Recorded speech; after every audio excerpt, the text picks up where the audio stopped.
Hi everyone, Julian here from Conspirituality Podcast and also from Derange on Substack and YouTube. Make no mistake right now, Trump is testing the waters on establishing martial law. To have this kind of massive overreaction to protests that are mostly peaceful and quite small in a way that eggs people on and incites more anger, this is really about figuring out what he can get away with. And he's doing it in classic strongman style. So he has created a scapegoat group and gotten more than half of the country on board with believing that these are the bad people that we need to get rid of.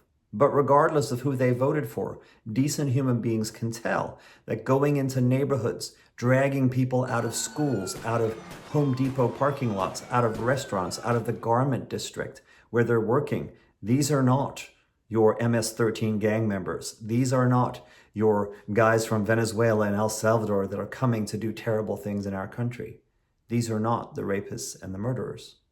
These are decent human beings who pay taxes and work for a living and are crying as they're dragged away saying, what will happen to my children? So mobilizing such massive responses, the LAPD, the National Guard, now the Marines, to go in where, for the most part, they're usually outnumbering the protesters and behaving in hyper-aggressive ways. All of this is deliberately designed to elicit a response, to create chaos, to get the people who are at the edge to dive into reacting violently.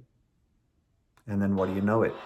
Martial law. It's no accident that this is coming on the heels of the big Musk and Trump bust-up, because more and more people are losing confidence in what Trump has been doing over these last 5.5 months. More and more people are scratching their heads and finding themselves not agreeing with what they appear to have voted for now that it's actually being rolled out in the name of Project 2025. But beyond Project 2025, beyond Leonard Leo's takeover of the Supreme Court, beyond any of the ideology of the Republicans, all of this is really about Trump and the people closest to him figuring out, pushing on the checks and balances, figuring out where they can break the machinery of American democracy that has prevented us from having a dictator for all this time.